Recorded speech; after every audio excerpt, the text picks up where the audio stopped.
اعوذ باللہ من الشیطان الرجیم بسم اللہ الرحمن الرحیم افحسبتم انما خلقناکم عبثا وانکم الینا لا ترجعون فتعالى اللہ الملک الحق لا الہ الا هو رب العرش الکریم ومن يدع مع الله إلها آخر لا برهان له به فإنما حسابه عند ربه إنه لا يفلح الكافرون وقل رب اغفر وارحم وأنت خير الراحمين صدق الله مولانا العلي العظيم وبلغنا نبيه ورسوله الكريم۔ کیا تم نے گمان کر لیا ہے کہ ہم نے تم کو فضول پیدا کر دیا اور یہ کہ تم ہماری طرف لوٹائے نہیں جاؤ گے؟ پس بلند ہے اللہ کہ جو سچا بادشاہ ہے، اس کے سوا کوئی معبود نہیں، عزت والے عرش کا رب ہے۔ اور جو کوئی اللہ کے ساتھ کسی اور معبود کو پکارے، اس کے پاس اس کی کوئی دلیل نہیں ہے، پس سوائے اس کے نہیں کہ اس کا حساب اس کے رب کے پاس ہے۔ بے شک کافر کامیاب نہیں ہوتے۔ اور آپ کہیے کہ اے میرے رب، بخش دے اور رحم فرما، اور تو بہترین رحم کرنے والا ہے۔ محترم احباب، اللہ رب العزت ان آیات مبارکہ میں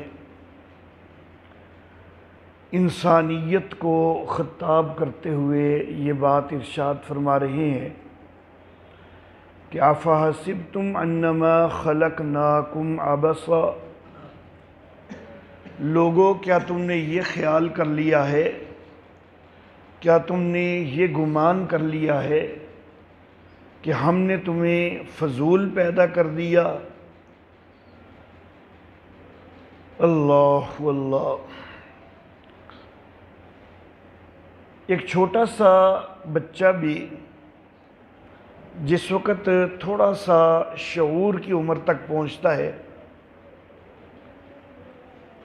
تو پھر وہ جو بھی کام کرتا ہے اس کے ذہن میں اس کام کے لیے کوئی نہ کوئی مقصد ہوتا ہے۔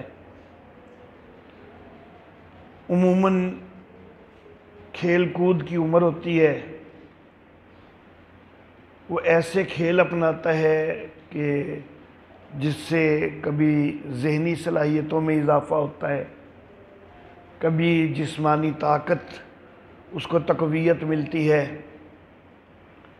اگر اور کچھ نہیں تو اس کا کم از کم اتنا مقصد ضرور ہوتا ہے کہ اس کو اس سے ذہنی تسکین حاصل ہو رہی ہے۔ تو ایک چھوٹا سا بچہ بھی جو تھوڑا سا شعور رکھتا ہے، وہ بھی جب کوئی کام کرتا ہے تو بے مقصد نہیں کرتا، بلکہ اس کے مد نظر کوئی نہ کوئی مقصد ہوتا ہے۔ اور اگر ایک بڑا آدمی بے مقصد کام کرنے لگ جائے تو اسے تو لوگ ٹکنے ہی نہیں دیں گے، لوگ باتیں بنائیں گے، لوگ کہیں گے چنگا بھلا سیانا بیانا بندہ تے کردہ کی پیا ہے، لوگ اس کے اوپر آوازیں کسیں گے۔ تو گویا کہ بے مقصد کام جو ہیں وہ تو جہالت کی نشانی ہوتی ہیں۔ اگر کوئی بے مقصد کاموں کی طرف لگ جائے، لوگ اس کو جاہل خیال کرتے ہیں، نادان خیال کرتے ہیں۔ تو جب انسان جو کہ بڑے محدود شعور والا، محدود عقل والا ہے، وہ کوئی بھی کام بے مقصد کرنا پسند نہیں کرتا، تو کیا رب ذوالجلال والاکرام کا کوئی کام بے مقصد ہو سکتا ہے؟ یہ قطعاً نہیں ہو سکتا۔ اللہ رب العزت کے ہر کام کے اندر عظیم مقاصد جو ہیں وہ موجود ہے۔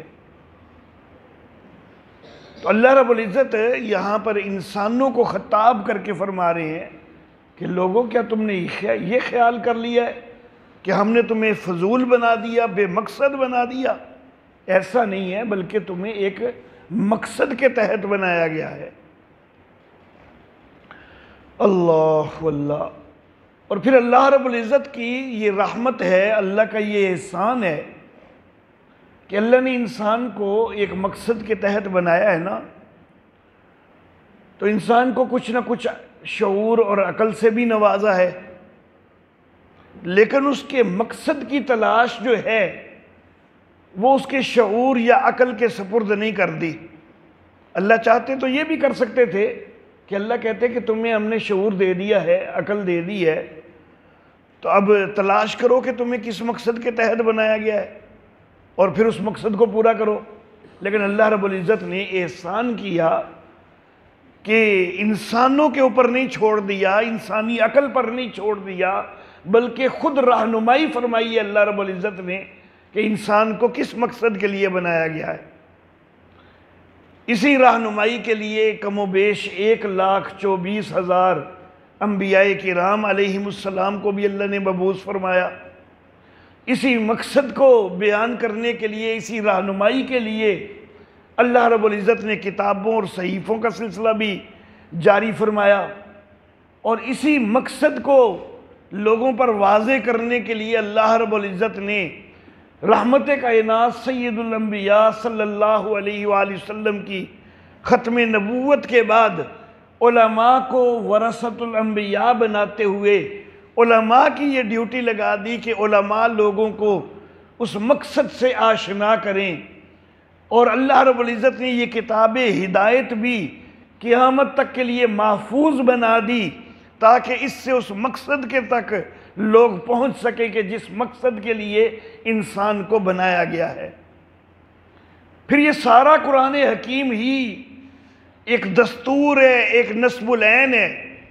یہ سارا قرآن حکیم ہی یہ تقاضا کرتا ہے کہ اس کے مطابق اپنی ساری زندگی کو ڈھال لیا جائے، لیکن بعض آیات مبارکہ اس مقصد کے بیان میں ذرا زیادہ واضح بھی ہوتی ہیں، اور سب سے زیادہ جو واضح آیت مبارکہ ہے جو کہ انسان کی تخلیق کا مقصد بتلاتی ہے وہ یہ ہے کہ اللہ رب العزت فرماتے ہیں کہ وَمَا خَلَقْتُ الْجِنَّ وَالْإِنسَ إِلَّا لِيَعْبُدُونَ، میں نے جنوں اور انسانوں کو نہیں بنایا مگر اس لیے کہ وہ میری بندگی کریں۔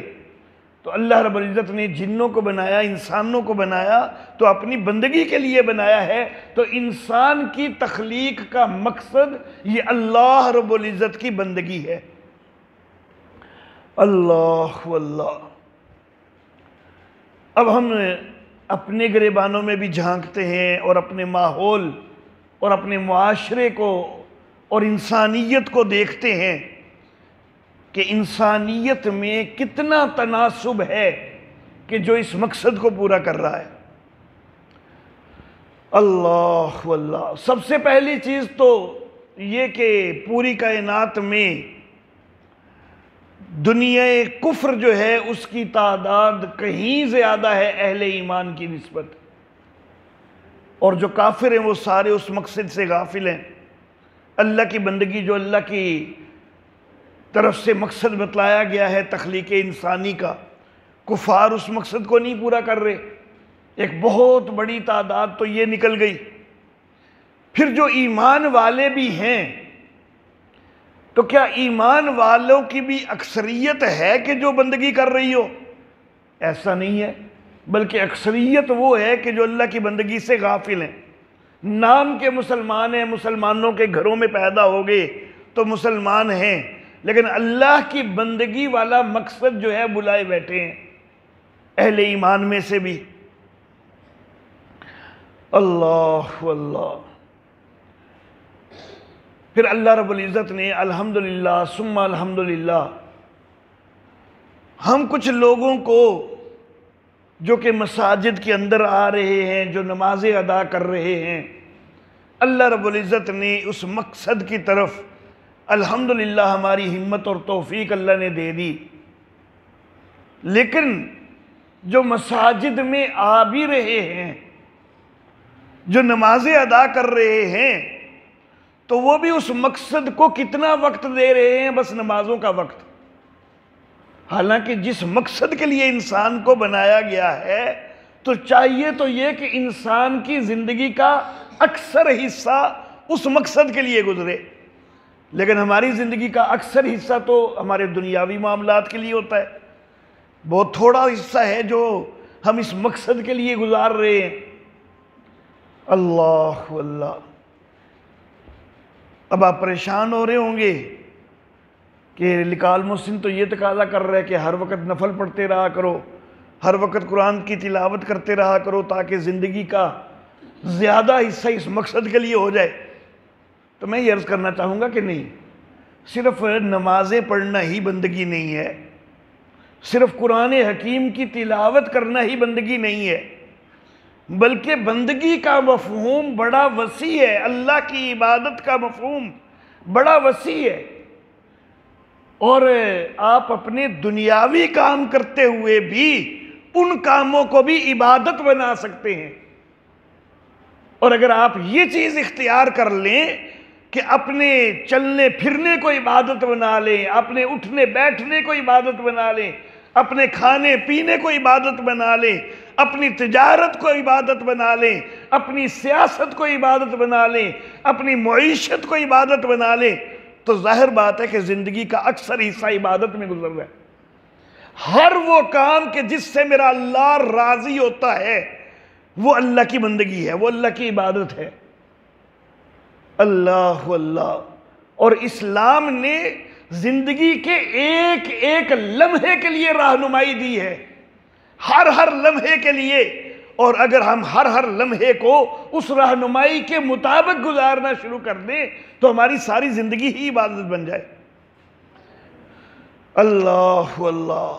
یہاں پر آپ مسجد میں تشریف لائے ہیں، نماز پڑھی ہے، نماز پڑھنے کا جو وقت ہے وہ عبادت ہے، لیکن کچھ احباب ایسے خوش قسمت بھی تھے کہ جو نماز سے تھوڑی دیر پہلے آ کے بیٹھے ہوئے تھے۔ اب وہ پہلے بیٹھے ہوئے تھے، چلو کئی ان میں ذکر کر رہے تھے، کئی بالکل خاموش بیٹھے تھے، لیکن وہ جو خاموش بھی بیٹھے تھے نا تو بندگی ان کی بھی ہو رہی تھی، کیونکہ وہ نماز کے انتظار میں بیٹھے، اور نماز کے انتظار میں وہ وقت سے پہلے آئے ہیں، اس پہ بھی اللہ کی رضا حاصل ہوتی ہے۔ تو بس آ کے مسجد میں بیٹھے بھی ہیں تو عبادت ہے، اور پھر جو چل کے آئے ہیں تو جو چل کے آنا تھا تو وہ بھی ایک ایک قدم عبادت بنتا گیا، کیونکہ وہ اللہ کی رضا کے لیے مسجد میں آنے کے لیے چلنا تھا، تو وہ ایک ایک قدم بھی عبادت بنتا گیا۔ اللہ اللہ۔ لیکن ہم اس ایک ایک قدم کو دوہری عبادت بھی بنا سکتے ہیں۔ ایک تو مسجد میں آ رہے ہیں نا، آپ جب مسجد میں آ رہے ہیں، عبادت کے لیے آ رہے ہیں، نماز کے لیے آ رہے ہیں، درس کے لیے آ رہے ہیں، تو ایک تو اس وجہ سے بھی آپ کا ہر قدم عبادت، اور دوسرا اگر آپ آتے ہوئے اتنا سا خیال کر لیں کہ محبوب صلی اللہ علیہ وآلہ وسلم کی سنت یہ ہے کہ جو پیدل چلنے والے ہیں وہ راستے میں دائیں طرف چلیں، اتنا خیال کر کے اگر ہم دائیں دائیں ہوتے ہوئے آ جائیں تو یہ بھی عبادت بن جائے گی۔ ہمارا ایک ایک قدم جو ہے، ایک تو مسجد میں آنے کی وجہ سے عبادت بن رہا ہے، اور دوسرا دائیں طرف چلنے والی سنت ادا کرنے سے بھی عبادت بن رہا ہے۔ اللہ اللہ۔ تو گویا کہ ہمارے آنے میں بھی ہمیں دوہری عبادت حاصل ہو جاتی ہے، جانے میں بھی ایک عبادت جو ہے وہ دائیں طرف والی جو ہے وہ جانے میں بھی کر سکتے ہیں۔ اللہ اللہ۔ مسجد سے نکلنا ہے ہم نے، بے خیالی میں ہم بایاں پاؤں بھی نکال سکتے ہیں، دایاں بھی نکال سکتے ہیں، لیکن صرف اتنا سا خیال کر کے، دل میں یہ نیت کر کے، کیونکہ انما الاعمال بالنیات، اعمال کا دار و مدار نیتوں پر ہے، دل میں بس اتنی سی نیت کرنی ہے، اور نیت کرنے کے لیے کوئی زیادہ تکلیف نہیں ہوتی، کوئی مشقت نہیں ہوتی، صرف سوچنا ہی ہے نا تھوڑا سا، کہ نبی اکرم صلی اللہ علیہ وآلہ وسلم کی سنت ہے کہ جب مسجد سے نکلیں تو بایاں پاؤں پہلے نکالیں۔ اب اتنا سا خیال کر کے اگر بایاں پاؤں پہلے نکالا ہے تو ہمارا مسجد سے نکلنا بھی عبادت بن جائے گا۔ اللہ واللہ۔ اور پھر نکلتے ہوئے اگر زبان سے یہ الفاظ بھی ادا کر لیے جائیں کہ اللہم انی اسألک من فضلک، تو یہ بھی عبادت بن جائے گی۔ اللہ سے دعا ہے اور دعا بھی عبادت ہے۔ اللہ واللہ۔ عموماً لوگوں نے یاد کیا ہوتا ہے اللہم انی اسألک من فضلک و رحمتک، لیکن یہ و رحمتک کا لفظ کسی حدیث میں ثابت نہیں ہے۔ کسی زمانے میں پتہ نہیں کس نے لکھ کے لگا دی وہ پٹی، تو اس کو بھی تبدیل کرنا چاہیے۔ کسی حدیث میں ثابت نہیں ہے، فضلک تک کا ثابت ہے، اللہم انی اسألک من فضلک۔ تو جتنے حدیث سے ثابت ہوں اتنے الفاظ ہی زیادہ مناسب ہوتے ہیں۔ اللہ واللہ۔ ہمارے علاقے کے ایک بڑے عظیم مبلغ، خطیب یورپ و ایشیا، حضرت مولانا عبد الحمید وٹو رحمہ اللہ، اللہ ان کی قبر پہ کروڑوں رحمتیں نازل فرمائے، ایک دن مجھ سے کہنے لگے لکال محسن، میں نے آپ کے ابو سے سن کے بھی سیکھا ہے اور میں نے ان کو دیکھ کے بھی سیکھا ہے۔ پھر اس بات کی انہوں نے مزید وضاحت کی۔ انہوں نے کہا کہ میں نے دیکھ کے اس طرح سیکھا ہے کہ ایک دن میں اور وہ دونوں اکٹھے ہم مسجد سے نکل رہے تھے۔ جب ہم مسجد سے نکل رہے تھے تو میں نے دیکھا کہ حضرت قاضی صاحب رحمہ اللہ نے پہلے بایاں پاؤں مسجد سے نکالا ہے لیکن سیدھا جوتے کے اندر نہیں داخل کر لیا، بایاں پاؤں نکالا ہے اس کو جوتے کے اوپر رکھ لیا ہے اور پھر دایاں نکالا ہے اور اس کو جوتے کے اندر ڈالا ہے۔ تو وہاں مجھے سمجھ آئی کہ مسجد سے صحیح نکلنے کا طریقہ کیا ہے کہ جس سے مسجد سے نکلنے کی بھی سنت ادا ہو جائے اور جوتا پہننے کی بھی سنت ادا ہو جائے۔ تو یہ جوتا پہنا ہے نا صرف، تو جوتا پہننا بھی عبادت بن گیا کہ مسجد سے نکل کے سیدھا بایاں پاؤں نہیں جوتے میں ڈال دیا، کیونکہ جوتا پہننے کی سنت یہ ہے کہ اس میں دایاں پاؤں پہلے ڈالا جانا چاہیے۔ تو مسجد سے نکالا تو بایاں پاؤں ہے لیکن اس کو جوتے پہ رکھ لیا یا ادھر ادھر کہیں بھی رکھ لیا، کسی بھی پاک جگہ پہ رکھ لیا، اور دایاں پاؤں بعد میں نکالا ہے اور اس کو جوتے میں پہلے داخل کر لیا ہے، تو یہ بھی عبادت بن گئی۔ اللہ اللہ۔ جب مسجد میں داخل ہونا ہے تو ترتیب اس سے ہٹ کے ہو جائے گی۔ وہاں پر جوتا اتارتے ہوئے سنت یہ ہے کہ بایاں پاؤں پہلے نکالیں، تو لیکن بایاں پاؤں سیدھا مسجد کے اندر نہیں رکھ لینا، جوتے سے تو نکال لیں لیکن وہ جوتے کے اوپر یا کسی بھی پاک جگہ پہ رکھ لیں اور پھر دایاں نکالیں اور دایاں جو ہے وہ مسجد کے اندر لے جائیں۔ اللہ واللہ۔ اور ساتھ دعا بھی ہو جائے اللہم افتح لی ابواب رحمتک، تو اجر ہی اجر ہے۔ اللہ واللہ۔ صرف کھانا کھانے ہم بیٹھے ہیں نا، تو کھانا کھانے سے پہلے بسم اللہ اتنا بول لیا ہے تو یہ بھی اجر بن گیا، یہ بھی عبادت بن گئی، اللہ اس سے بھی راضی ہوتا ہے۔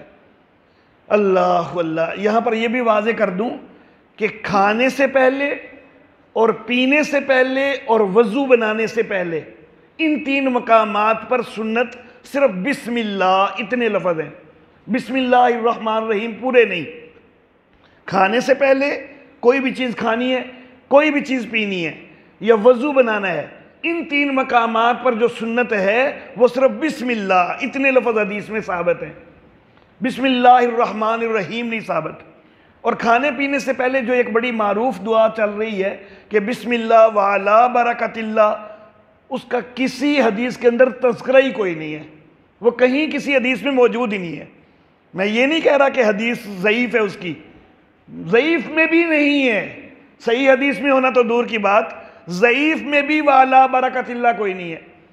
ہاں البتہ یہ ہے کہ بسم اللہ و برکت اللہ، بسم اللہ وعلی برکت اللہ کسی حدیث میں نہیں ہے، لیکن بسم اللہ و برکت اللہ ہے، لیکن وہ روایت ضعیف ہے۔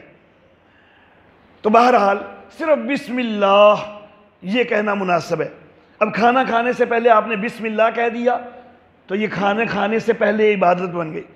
اب آپ کھانا کھا رہے ہیں، آپ کی ویسے بھی بچپن سے عادت بنی ہوئی ہے کہ دائیں ہاتھ سے کھاتے ہیں، لیکن صرف اتنا سوچ بھی لیں نا ساتھ کہ میں اس لیے دائیں ہاتھ سے کھا رہا ہوں کہ یہ میرے محبوب صلی اللہ علیہ وسلم کی سنت ہے، تو ایک ایک لقمہ کھانا بھی ثواب بنتا جائے گا۔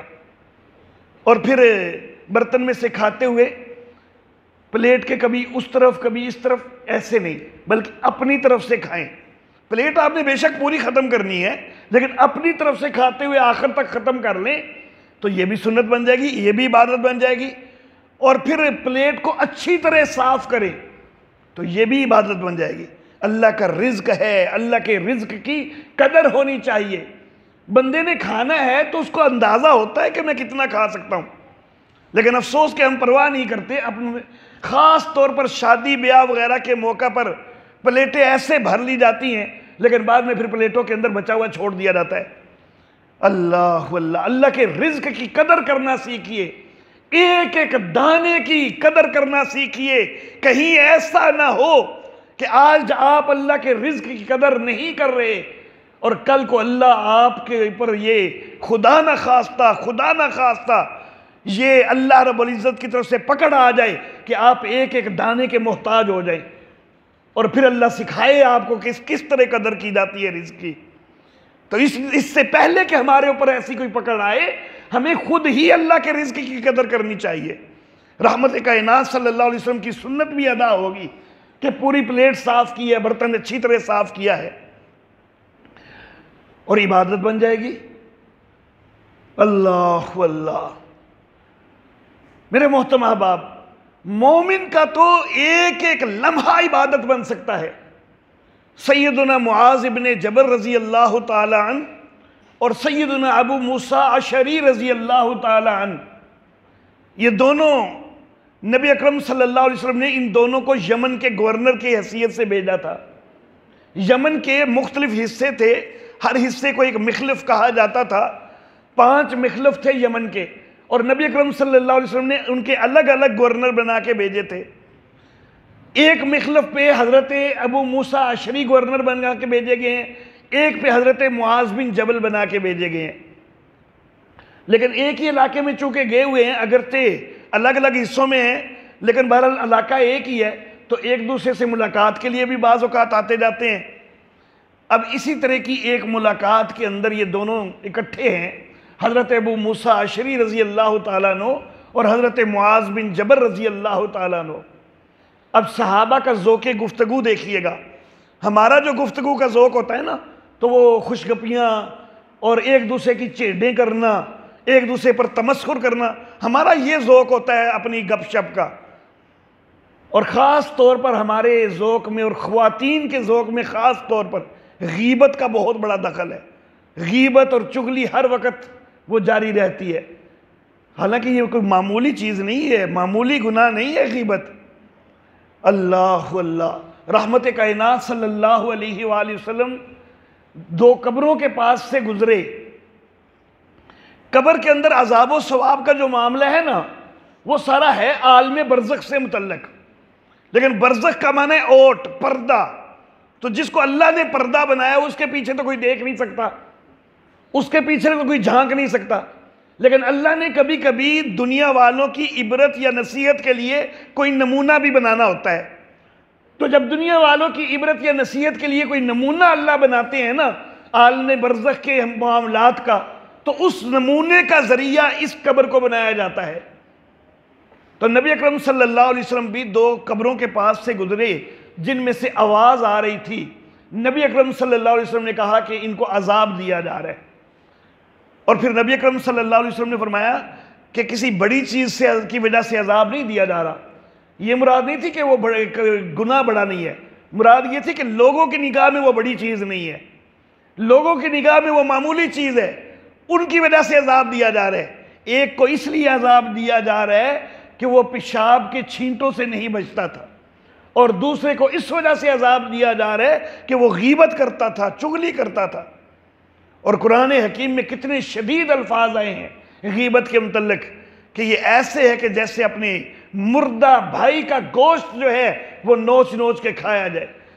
تو یہ اتنی شدید چیز ہے غیبت، یہ کبیرہ گناہ ہے، لیکن ہماری محفلوں میں عموماً یہی چل رہی ہوتی ہے۔ اللہ رب العزت ہمیں بچنے کی توفیق عطا فرمائے۔ تو بہرحال میں عرض یہ کر رہا تھا کہ صحابہ کا ذوق گفتگو کیا ہے کہ ایک دوسرے سے سوال کر رہے ہیں کہ تم رات کیسے گزارتے ہو، اللہ کی بندگی کس انداز میں کرتے ہو۔ اب راوی آگے کہتا ہے کہ مجھے یہ یاد نہیں کہ ان دونوں میں سے یہ اگلی بات جو میں بتانے لگا ہوں یہ کس نے کہی تھی۔ بہرحال انہی دونوں میں سے کسی ایک نے کہی تھی، یا حضرت ابو موسیٰ اشعری نے کہی ہے یا حضرت معاذ بن جبل نے کہی ہے۔ راوی کو صحیح طرح یاد نہیں رہا کہ کس نے کہی ہے۔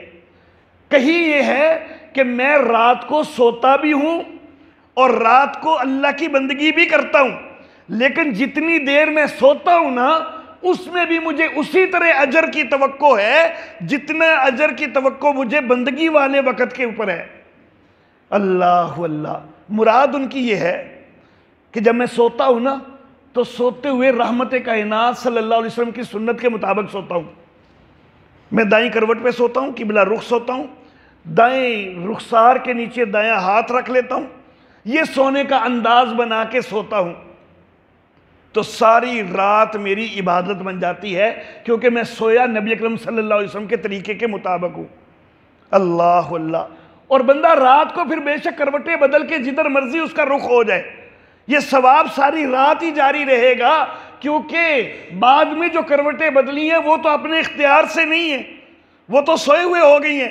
جہاں تک اپنا اختیار تھا وہاں نبی اکرم صلی اللہ علیہ وسلم کی سنت کا لحاظ کر لیا ہے، تو سونے کے بعد جتنی مرضی کروٹیں ہو جائے جو بھی ہو جائے ساری رات بندگی ہوتی رہے گی، ساری رات ثواب ملتا جائے گا۔ اور یہ بھی مراد ہو سکتی ہے کہ میں سوتے ہوئے یہ نیت کر کے سوتا ہوں کہ یا اللہ اگر میں صحیح نیند پوری کروں گا تو حشاش بشاش ہو کے حقوق اللہ بھی اچھے انداز میں ادا کر سکوں گا، حقوق العباد بھی اچھے انداز میں ادا کر سکوں گا، تو اس لیے میں سوتا ہوں۔ اگر میں نیند پوری نہیں کروں تو حقوق اللہ میں بھی کوتاہی ہوگی، حقوق العباد میں بھی کوتاہی ہوگی، تو اس نیت سے سویا ہوں تو ساری رات بھی عبادت بن گئی۔ اللہ اللہ، تو میرے محترم احباب، اللہ فرماتے ہیں کہ لوگوں تم نے کیا یہ گمان کر لیا ہے کہ ہم نے تمہیں فضول بنا دیا ہے؟ فضول نہیں بنایا، اپنی بندگی کے لیے بنایا ہے، اور میں نے وہ طریقہ بتلایا کہ کس طرح ہم اپنی زندگی کو زیادہ سے زیادہ بندگی میں گزار سکتے ہیں۔ وَأَنَّكُمْ إِلَيْنَا لَا تُرْجَعُونَ، اور لوگوں کیا تم نے یہ خیال کر رکھا ہے کہ تم ہماری طرف لوٹائے نہیں جاؤ گے؟ اللہ اللہ، ہماری طرف لوٹائے جاؤ گے؟ ہم نے بندگی کے لیے پیدا کیا ہے نا، تو ہم نے اس کی پوچھ بھی کرنی ہے۔ تم سب لوٹائے جاؤ گے، ہمارے دربار میں حاضر ہوگے۔ کیوں حاضر ہوگے؟ کیوں لوٹائے جاؤ گے؟ اللہ اللہ، فتعال اللہ الملک الحق، اللہ بلند ہے جو سچا حکمران ہے۔ دنیا والے بھی حکمران ہوتے ہیں نا، عارضی حکمران، جن کی سلطنتیں محدود اور فانی ہوتی ہیں، لیکن وہ بھی کوئی آرڈیننس جاری کرتے ہیں، کوئی دستور بناتے ہیں، کوئی آئین جاری کرتے ہیں، کوئی قانون بناتے ہیں، تو جو اس قانون کی خلاف ورزی کرے تو وہ اس کے اوپر پوچھ کرتے ہیں۔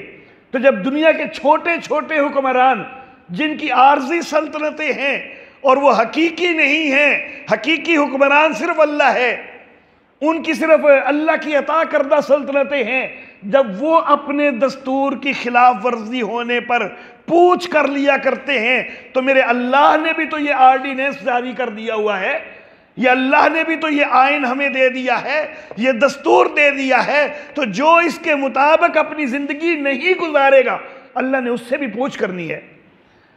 فتعال اللہ الملک الحق، بس اللہ بلند ہے جو سچا حکمران ہے، سچا بادشاہ ہے، اور جو پوچھ ہونی ہے تو سب سے پہلے کیا کہ لا الہ الا ہو، کیا اس کے مطابق عقیدہ ہے یا نہیں ہے؟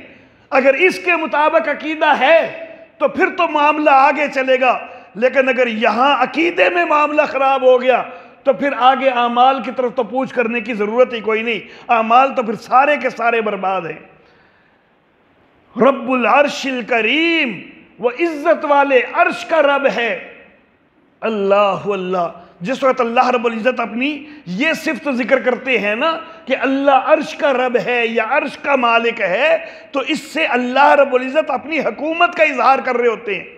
دنیا کے حکمران بھی اپنے اپنے تخت پر ہوتے ہیں نا، تو اللہ اپنے تخت کا ذکر کرتے ہیں کہ میں تخت عظیم تخت کا مالک ہوں، میں عظیم عرش کا رب ہوں۔ اللہ اللہ۔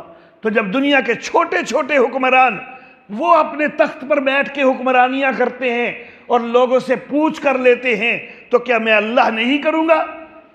وَمَن يَدْعُ مَعَ اللَّهِ إِلَٰهًا آخر، پہلے یہ بتا دیا کہ لا الہ الا ہو، اس کے سوا بندگی کرنے کے لائق کوئی نہیں، اس کے سوا معبود کوئی نہیں۔ لیکن اس کے باوجود اگر کوئی یہ کرے کہ وہ اللہ کے ساتھ کسی اور معبود کو پکارے، اللہ اللہ، اللہ نے یہاں پر یہ نہیں فرمایا کہ اللہ کے سوا کسی اور معبود کی عبادت کرے، حالانکہ معبود کے ساتھ تو عبادت کا لفظ زیادہ موزوں لگتا ہے نا بظاہر، لیکن اللہ نے عبادت کا لفظ یہاں نہیں کہا بلکہ پکار کا لفظ کہا ہے، کیونکہ جو عبادت بھی کی جاتی ہے نا تو وہ بھی اپنی کسی نہ کسی خواہش کے لیے، کسی تمنا کے لیے کہ ساڑیاں بگڑیاں بن جان گیاں، ساڑے مشکل کشائیاں ہو جان گیاں، حاجت روائیاں ہو جان گیاں، تو عبادت بھی تو اسی لیے کی جاتی ہے کہ پکار کرنی ہوتی ہے۔ تو اللہ کہتے ہیں کہ جو اللہ کے ساتھ کسی اور معبود کو پکارے، یہاں پر اللہ رب العزت نے یہ نہیں فرمایا کہ اللہ کو چھوڑ کے، بلکہ مع اللہ، پکار اللہ کو بھی رہا ہے لیکن ساتھ کسی اور کو حاجت روا سمجھ کے پکار رہا ہے، پکار اللہ کو بھی رہا ہے لیکن ساتھ کسی اور کو مشکل کشا بنا کے پکار رہا ہے، پکار اللہ کو بھی رہا ہے لیکن کسی اور کو بیٹے بیٹیاں دینے والا سمجھ کے پکار رہا ہے، ساتھ مع اللہ، اللہ کے ساتھ پکار رہا ہے، الہًا آخر، کسی دوسرے معبود کو پکار رہا ہے اللہ کے ساتھ، لا برہان لہ بہ، اس کے پاس اس کی کوئی دلیل نہیں ہے۔ دلیل کیوں نہیں ہے؟ اس لیے کہ پکارا تو اس کو جانا چاہیے نا کہ جو کچھ کر سکتا ہو، پکارا اس کو جانا چاہیے نا کہ جس کو پکار کا علم ہو سکتا ہو، لیکن جن کو اللہ کے سوا پکارا جاتا ہے ان کو تو نہ پکار کا علم ہوتا ہے نہ ہی وہ پکار پہ پہنچ کے کوئی کام کر سکتے ہیں، ان کے پاس نہ وہ علم ہے نہ وہ اختیار ہے، تو پھر کون سی دلیل ہے کہ ان کو پکارا جائے؟ اسی کو پکارا جانا چاہیے کہ جو علم والا ہے، اختیار والا ہے، ہر ایک کی پکار کا اس کو پتہ چلتا ہے اور وہ ہر ایک کی پکار کو پورا کر سکتا ہے، اس کے پکار کی تو دلیل بنتی ہے۔ کسی اور کے پاس جب علم اور اختیار موجود کوئی نہیں تو پھر کسی اور کے پاس اس کے پکارے جانے کی کوئی دلیل نہیں ہے۔ فَإِنَّمَا حِسَابُهُ عِنْدَ رَبِّهِ، جو غیر اللہ کو پکارتے ہیں، اللہ کے ساتھ غیروں کو پکارتے ہیں، اللہ فرماتے ہیں ان کا حساب ان کے رب کے ہاں ہوگا۔ اللہ اللہ۔ اور پھر جس وقت حساب ہوتا ہے نا تو حساب میں عموماً دو پہلو ہوتے ہیں، ناکامی والا بھی اور کامیابی والا بھی، عموماً دو پہلو ہوتے ہیں نا، لیکن جو غیر اللہ کی پکار کر رہا ہے نا، جو یا اللہ مدد کے ساتھ ساتھ یا رسول اللہ مدد کہہ رہا ہے، جو یا اللہ مدد کے ساتھ ساتھ یا علی مدد کہہ رہا ہے، جو یا اللہ مدد کے ساتھ ساتھ یا غوث پاک مدد کہہ رہا ہے، جو اس طرح کر رہا ہے، جو غیروں کو پکار رہا ہے، تو اس کا جو حساب ہونا ہے نا، تو عام طور پر تو حساب میں کامیابی اور ناکامی دونوں آپشن موجود ہوتی ہیں، لیکن اس کے حساب میں میرے اللہ فرما رہے ہیں کہ کامیابی والا تے ورکہ ہی پھاڑ دیو، انہو لا یفلح الکافرون، کافر فلاح پا ہی نہیں سکتے، کافر کامیاب ہو ہی نہیں سکتے، حساب میں وہ ناکام ہی ناکام ہیں، ان کے حساب میں کامیابی کا کوئی تصور ہی نہیں ہے۔ وَقُلْ رَبِّ اغْفِرْ وَارْحَمْ وَأَنْتَ خَيْرُ الرَّاحِمِينَ، ایمان والا ہے نا تو پھر تجھے یہ چاہیے کہ صرف اور صرف اپنے رب کو پکار، اور رب کو پکار کے اس کی بارگاہ میں عرض کر کہ یا اللہ تو بخشنے والا ہے، تو مہربانیاں کرنے والا ہے، یا اللہ تو بخش دے، مہربانیاں فرما دے، تو سب سے بہترین مہربانیاں کرنے والا ہے۔ وآخر دعوانا ان الحمد للہ رب العالمین۔